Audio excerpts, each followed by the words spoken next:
जय हिंद दोस्तों, स्वागत है आपका एक बार फिर GK and current affairs by CK sir में। दोस्तों, बिहार जमीन सर्वे 2022 का काम जो है बहुत ही जोर शोर से चले आ रहा है। तो मैं इस वीडियो में आप लोग को बताऊंगा कि मेरे पास जो है बहुत सारे कमेंट्स आते हैं कि मेरा जमीन यहाँ फंसा हुआ है, तो मेरा बंटवारा इससे हुआ है, तो यहाँ मेरा केबाला लिखा गया था लेकिन अभी तक जो है दाखिल खारिज नहीं हुआ है। तो उन सारे सवालों के जवाब आज मैं आप लोग को इस वीडियो के माध्यम से दूंगा और साथ ही यह बताऊंगा दोस्तों कि जो गांव के वार्ड मेंबर्स हैं और चौकीदार हैं या फिर दफादार हैं, उनकी क्या रोल एंड रिस्पॉन्सिबिलिटी है इस सर्वे में। और आप अगर रैयत हैं, जमीन के मालिक हैं, तो आपको जो है सबसे बड़ी रिस्पॉन्सिबिलिटी क्या निभानी है, और साथ ही जो है इस सर्वे में जो है अमीन का काम क्या है और अमीन से जो है मालिक के बीच में कैसे संबंध स्थापित करके रखना है ताकि कोई गलती ना हो। तो इस वीडियो को कंप्लीट देखिएगा और अभी तक आप मेरे चैनल को सब्सक्राइब नहीं किए हैं तो चैनल को सब्सक्राइब करने के साथ साथ बेल आइकन पर दबाकर कॉल पर क्लिक कर लीजिएगा, क्योंकि इसी तरह के हेल्पफुल कंटेंट दोस्तों मैं यहां पर लेकर के आते रहता हूं। तो आइए चलते हैं वीडियो के तरफ। दोस्तों, बिहार जमीन सर्वे में जो है 4 तरह का मुख्य तौर पर काम होता है। वह 4 काम यह है कि सबसे पहले जो है किस्तवार होता है, उसके बाद जो है खाना पूर्ति किया जाता है, उसके बाद जो है सुनवाई होता है और बाद में जो है इसका बंदोबस्ती किया जाता है। तो देखिए, मैं आप लोग को समझा दूं कि किस्तवार क्या होता है। किस्तवार वह चीज होता है जब जो है हवाई सर्वेक्षण किया जाता है और उसका जो है एक डिजिटल मैप तैयार कर लिया जाता है। तो किसी भी गांव का जो है एक मैप होता है जो पॉलीगन होता है, तो उसी मैप को जो है हम किस्तवार कहते हैं। तो सबसे पहले किस्तवार होता है, उसके बाद में जो है खाना पूर्ति होता है। अब मैं बता दूं कि खाना पूर्ति क्या होता है। तो देखिए, जैसे जमीन तो आपको नक्शे पर दिख रहा है कि यह प्लॉट नंबर यह है, यह प्लॉट नंबर यह है, न इसका लंबाई और चौड़ाई है। लेकिन एक चीज याद रखिए कि नक्शा देखने से आपको यह नहीं पता चलता है कि वह जमीन आखिर किसके नाम पर है, उसका रैयत कौन है। तो जब जो आपके पास नक्शा आ जाएगा, यानी अमीन के पास वो नक्शा पहले आ जाता है, उसके बाद में जो है वो जमीन पर जा करके एक एक का नाम लिखते हैं और उसका जो है रिकॉर्ड भी निकालते हैं और उसके जो है नाम पर किया जाता है कि यह जमीन किसके नाम पर है, यह जमीन किसके नाम पर है। तो उसको जो है खाना पूर्ति बोलते हैं दोस्तों। अब बात आती है कि सुनवाई। तो देखिए, जब किस्तवार और खाना पूर्ति हो गया, उसके बाद में जो है एक प्रपत्र जारी किया जाता है, प्रपत्र 7, और एक होता है एलपीएम।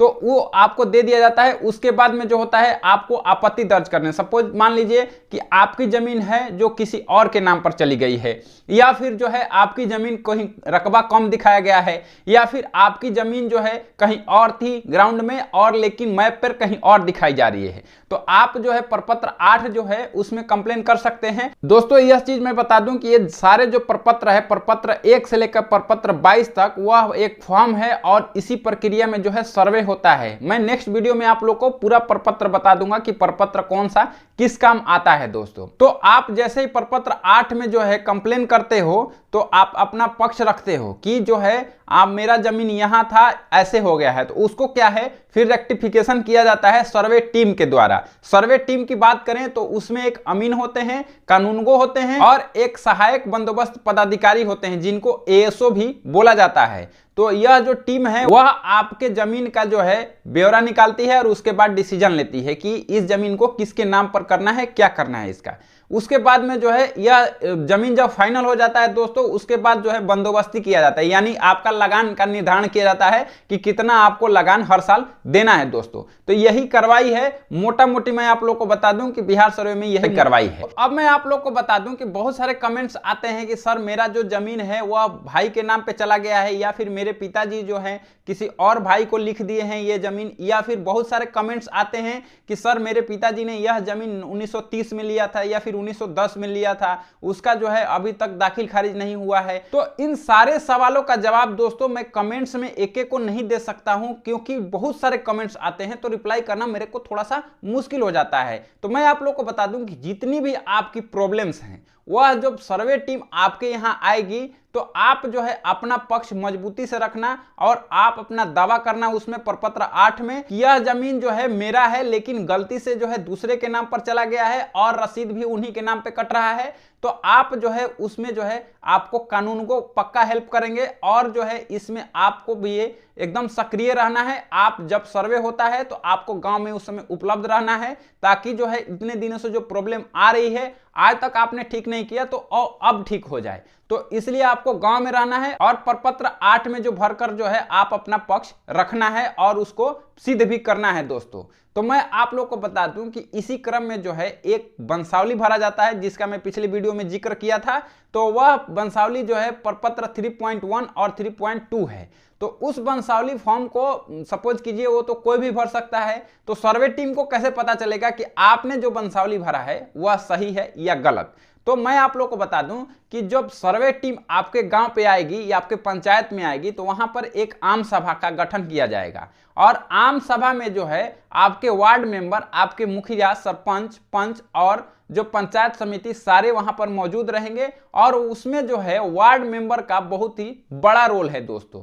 वार्ड मेंबर का बहुत बड़ा रोल इसलिए है कि वार्ड मेंबर जो है एक पार्टिकुलर वार्ड के सभी मेंबरों को बहुत ही अच्छे से जानते हैं और वह जो है उस व्यक्ति के बारे में सब कुछ बता सकते हैं कि इनके पिताजी का नाम क्या था, उनके पिताजी का नाम क्या था और इनके जो है कौन कौन से जो है गोतिया नैया है और इनके अंदर जो है कैसे बंटवारा हुआ है। तो जब आप वंशावली बना करके जब सर्वे टीम को हैंडओवर करते हो तो जब आम सभा गठित किया जाता है पंचायत में तो उस समय जो है थाने के तरफ से, यानी आपका जो लोकल थाना है उसके तरफ से जो है सरकारी निर्देश जारी किया जाता है जो आपके गांव के चौकीदार हैं और दफादार हैं। तो उस आम सभा में भी जो है चौकीदार और दफादार का रहना बहुत ही जरूरी है और वह चौकीदार जो है वह भी आपका जो है वहां पर साइन करके देंगे और वार्ड मेंबर भी बिल्कुल इसको सत्यापित करेंगे कि हाँ यह जो है वंशावली बिल्कुल सही है। तो इस तरह से होगा यह कि डिले भी कम होगा और आपको हैंड टू हैंड जो है आपकी वंशावली सत्यापित हो जाएगी